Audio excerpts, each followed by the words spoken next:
moment for me is obviously coming to Utah, and how this podium ended is how they are strolling into Irwindale, the House of Drift. So Chelsea leads the pack, 50 some odd points. Matt Field right behind him, well, literally as he got right behind him in that final battle, and then Simon Olsen, third place. What an amazing season Chelsea's had. RTR dominance. Of course, Matt Field, he wants it. He started thinking championship as he got that win in Long Beach. And Simon Olsen, what an amazing year for Odie Bakshi's to grab Simon Olsen, or Simon Olsen work with him, and Ben Hobson get that Pro Spec championship. What a year, man. But guess what? One round left. One round to rule them all. We're gonna have a new champion. Well, you know, I'm reminded of last year. Last year, Field had been basically dominating the series all the way up until this event, and then kind of lost momentum, went out early, and kind of turned things back over to other competitors, namely Frederick Osbo.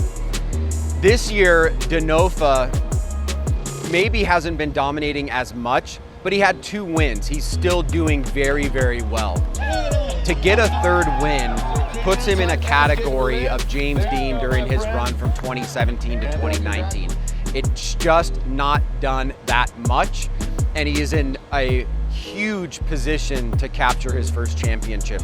After all the years of sacrifice, after all the years of hard work, after all the years of everybody telling him that he's the best drifter in the world, why doesn't he have a championship?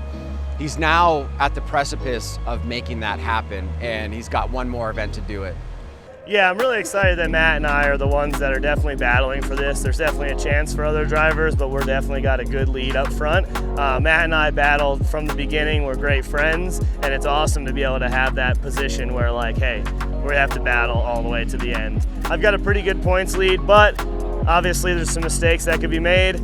So my deal is to not really focus on a championship and go out there and drive and have fun like I normally do. It's kind of an interesting thing for me because, like, the championship is awesome and amazing, but for me it's way more about like how you get it, how you enjoy it, and like how you get through the year, you know? Like, you end up with a championship because of what you've done throughout the whole year, but like if you focus on a championship the whole time, like it's not as fun. So it's really just the same thing. Like, sure, if I make top 8 and finish, I think I end up winning it, but like we just need to go all the way anyway because that's what we want to do at every event. You know, it feels normal now, and I hate to say it, and I'm sure it sounds weird, but it feels normal being in the championship fight now. I'm not the guy outside of the championship fight anymore. And maybe coming into this round, there was thoughts that maybe not, you know?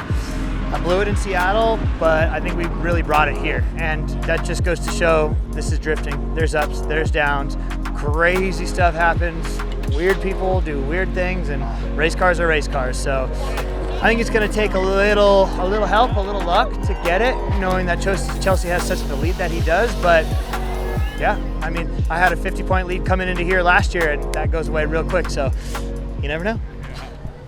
So going into Irwindale at 3rd place overall in the standings of the championship, it's a lot of pressure. It's I truly think that Irwindale is one of the greatest tracks of FD history, but I've never had a good, decent lap on that track yet. So I wouldn't say it's my favorite, but I wouldn't say it's the worst either. But we have been waiting for the moment to get there, and I think it's a little bit like Long Beach. It's a little bit terrifying. It's high speed. You have the wall right next to you, and yeah, it's another track, but like I said, I have a good toolbox, and I think we have some tools in there that will help us out.